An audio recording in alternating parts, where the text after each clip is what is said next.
Branch express courier private limited domestic international cargo உங்கள் இல்லம் தேடி வந்து கொரியர் புக்கிங் டெலிவரி செய்து தரப்படும். டாக்டர் ஸ்ரீவர்மா ஆயுள் தரும் ஆயுர்வேதா அறுவை சிகிச்சை இல்லா குணம் ஆயுள் கால நிவாரணம்.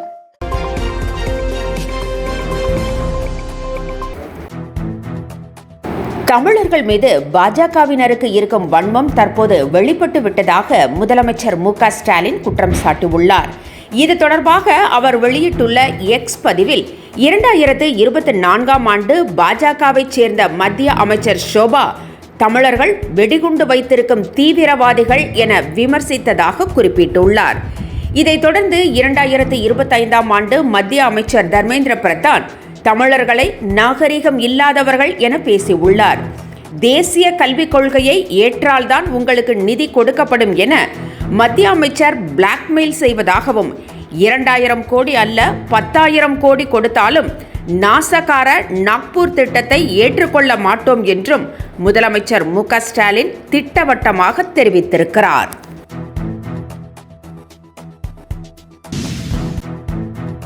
ஒவ்வொரு நாளும் தமிழ்நாட்டை அவமதிப்பதையே மத்திய அரசு வழக்கமாக கொண்டுள்ளதாக திமுக எம்பி கனிமொழி குற்றம் சாட்டியுள்ளார். தமிழ்நாட்டில் கொரோனாவுக்கு பின் கல்வித்தரம் தாழ்ந்து விட்டதாக நிர்மலா சீதாராமன் கூறினார். குறிப்பாக 3ஆம் வகுப்பு மாணவனால் 1ஆம் வகுப்பு பாடப்புத்தகத்தை கூட படிக்க முடியவில்லை என்றும் நிர்மலா சீதாராமன் கூறினார். இதேபோல கேரளா, கர்நாடகா, மேற்கு வங்கம் உள்ளிட்ட மாநிலங்களில் கல்வித்தரம் குறித்தும் நிர்மலா சீதாராமன் பேசினார். அதற்கு தமிழகம் உள்ளிட்ட மாநில எம்பிக்கள் கடும் கண்டனம் தெரிவித்து வெளிநடப்பு செய்தனர். தமிழ்நாட்டிற்கு திட்டங்களை கொண்டு வந்தது போல மத்திய அரசு பேசுவதாகவும் பாஜக அரசு நாள்தோறும் தமிழ்நாட்டையும் எதிர்க்கட்சியையும் எதிர்க்கட்சி தலைவர்களையும் இழிவு செய்வதாகவும் கனிமொழி குற்றம் சாட்டினார்.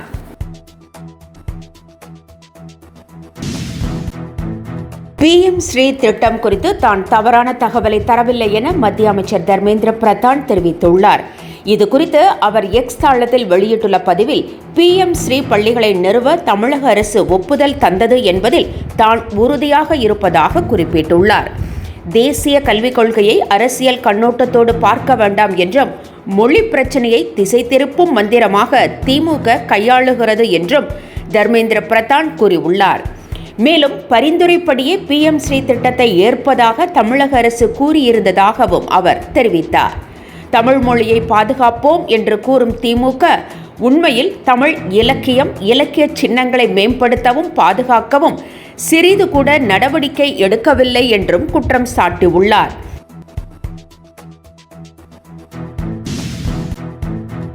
மத்திய அரசின் எல்லா திட்டங்களையும் கண்களை மூடிக்கொண்டு ஏற்க முடியாது என பள்ளி கல்வித்துறை அமைச்சர் அன்பில் மகேஷ் தெரிவித்திருக்கிறார். PM ஸ்ரீ திட்டம் குறித்து அவர் பொய்யான தகவலை தருவதாகவும் அன்பில் மகேஷ் குற்றம் சாட்டியுள்ளார். தேசிய கல்விக் கொள்கையை ஏற்பதாகவும் PM ஸ்ரீ திட்டத்தை ஏற்பதாகவும் தமிழக அரசு எப்போதும் கூறியதில்லை என்றும் அமைச்சர் தெரிவித்தார்.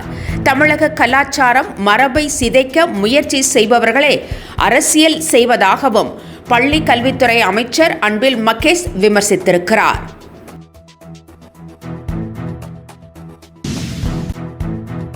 தமிழக வெற்றி கழக தலைவர் விஜய்க்கு மார்ச் மாதம் 14ஆம் தேதி முதல் Y பிரிவு பாதுகாப்பு அளிக்கப்பட உள்ளதாக தகவல் வெளியாகியுள்ளது.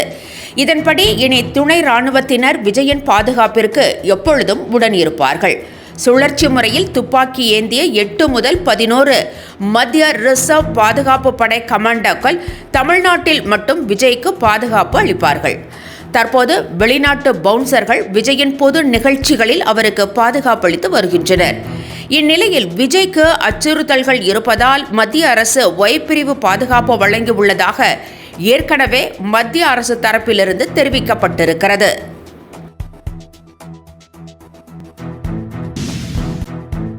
திமுகவின் போலி நாடகத்தை நம்பி இனி யாரும் ஏமாற மாட்டார்கள் என்றும் இது 1960கள் அல்ல என்றும் அண்ணாமலை காட்டமாக தெரிவித்துள்ளார். இது தொடர்பாக அவர் வெளியிட்டுள்ள எக்ஸ் தள பதிவில் திமுகவின் 60 ஆண்டு கால பொய் பித்தலாட்டங்களை தமிழக மக்கள் முழுமையாக புரிந்து கொண்டு சமக்கல்வி கையெழுத்து இயக்கத்திற்கு பெருமளவில் ஆதரவளித்து வருவதாக குறிப்பிட்டுள்ளார். ஆனால் நாட்டு நடப்பே தெரியாமல் யாரோ எழுதி கொடுப்பதை வைத்து கனவுலகில் முதலமைச்சர் சஞ்சரித்துக் கொண்டிருப்பதாகவும் அண்ணாமலை விமர்சித்திருக்கிறார். அனைத்து குழந்தைகளுக்கும் தரமான சமமான கல்வி கிடைப்பதை இனியும் உங்களால் தடுக்க முடியாது என்றும் அண்ணாமலை தெரிவித்துள்ளார்.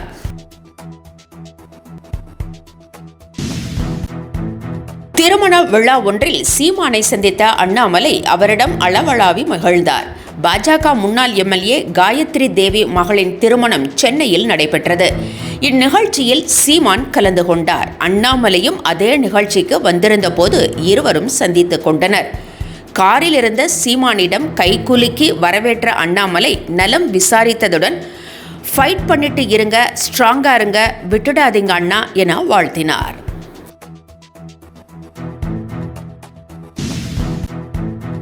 மாசி மாத சுப முகூர்த்த நாளான இன்று பத்திரப்பதிவு மேற்கொள்ள கூடுதல் டோக்கன்களை வழங்க பத்திரப்பதிவுத்துறை உத்தரவிட்டுள்ளது. அதன்படி ஒரு சார் பதிவாளர் உள்ள அலுவலகங்களுக்கு 100 டோக்கன்களுக்கு பதிலாக 150 டோக்கன்களும், 2 சார் பதிவாளர்கள் உள்ள அலுவலகங்களுக்கு 200க்கு பதிலாக 300 டோக்கன்களும் வழங்கப்படும்.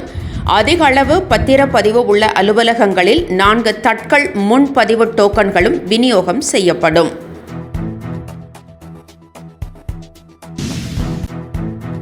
கும்பகோணம் மகாமக குளத்தில் நடக்க உள்ள மாசி மகா தீர்த்தவாரியை ஒட்டி தஞ்சை மாவட்டத்திற்கு இன்று பள்ளி கல்லூரிகளுக்கு அரசு அலுவலகங்களுக்கு விடுமுறை அறிவிக்கப்பட்டுள்ளது.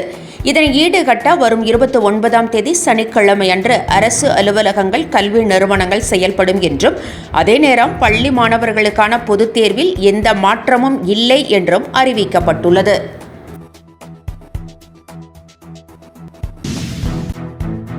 தமிழகத்தில் பரவலாக மழை பெய்து வரும் நிலையில் தமிழக கடலோர பகுதிகளை ஒட்டிய தென்மேற்கு வங்கக்கடலில் ஒரு வளிமண்டல கீழடுக்கு சுழற்சி நிலவுகிறது. இதன் காரணமாக தென் மாவட்டங்களான கன்னியாகுமரி, நெல்லை, தூத்துக்குடியில் ஒரு சில இடங்களில் இன்று கனமழை பெய்யக்கூடும் என வானிலை ஆய்வு மையம் தெரிவித்திருக்கிறது.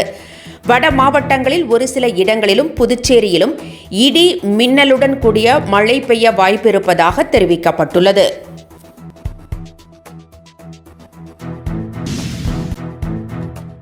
சென்னை விமான நிலையத்தில் விசிக தலைவர் திருமாவளவனை நடிகர் தனுஷ் சந்தித்தார். இருவரும் பரஸ்பரம் நலம் விசாரித்துக் கொண்டனர். படப்பிடிப்பிற்காக டெல்லி சென்றார் நடிகர் தனுஷ்.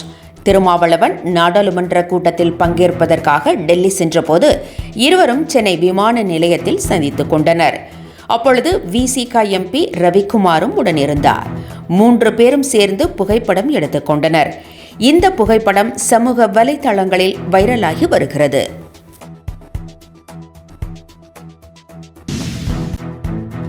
இரண்டு நாள் அரசுமுறை பயணமாக மொரீஷியஸ் சென்றுள்ள பிரதமர் நரேந்திர மோடிக்கு அங்கு உற்சாக வரவேற்பு அளிக்கப்பட்டது. மொரீஷியஸ் நாட்டின் 57வது சுதந்திர தினத்தில் சிறப்பு விருந்தினராக மோடி பங்கேற்கிறார். இந்தியாவின் நிதியுடன் செயல்பட உள்ள புதிய திட்டங்களையும் அவர் தொடங்கி வைக்கிறார். இந்நிலையில் மொரீஷியஸ் நாட்டின் உயரிய key of the order of the grand commander என்ற விருது பிரதமர் நரேந்திர மோடிக்கு வழங்கப்பட்டது. இது அவர் பெறும் 21வது சர்வதேச விருதாகும்.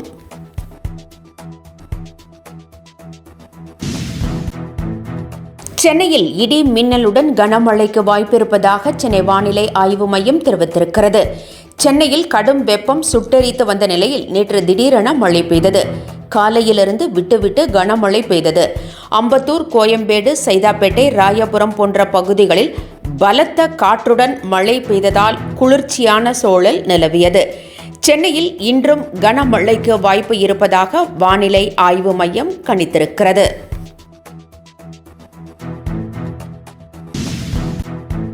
கலகலப்பு 3 திரைப்படம் அடுத்த ஆண்டுதான் தொடங்க இருப்பதாக நடிகர் ஜீவா கூறியுள்ளார்.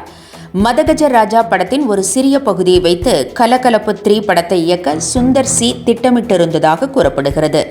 ஆனால் மதகஜ ராஜா திரைப்படம் வெளியான பிறகு அந்த திட்டத்தை மாற்றிவிட்டாராம். கலகலப்பு 2 ஜீவா நடித்திருந்த நிலையில் 3வது பாகத்தில் சிவா, விமல் மற்றும் வாணி போஜன் ஆகியோர் நடிக்க இருப்பதாக கூறப்படுகிறது. Branch express courier private limited domestic international cargo உங்கள் இல்லம் தேடி வந்து கொரியர் புக்கிங் டெலிவரி செய்து தரப்படும். டாக்டர் ஸ்ரீவர்மா ஆயுள் தரும் ஆயுர்வேதா அறுவை சிகிச்சை இல்லா குணம் ஆயுள் கால நிவாரணம். என்றும் உங்களுடன் மை இந்தியா. முக்கிய செய்திகளை உடனுக்குடன் தெரிந்து கொள்ள சப்ஸ்கிரைப் பண்ணுங்க, பெல் பட்டனை பிரஸ் பண்ணுங்க. என்றும் உங்களுடன் மை இந்தியா.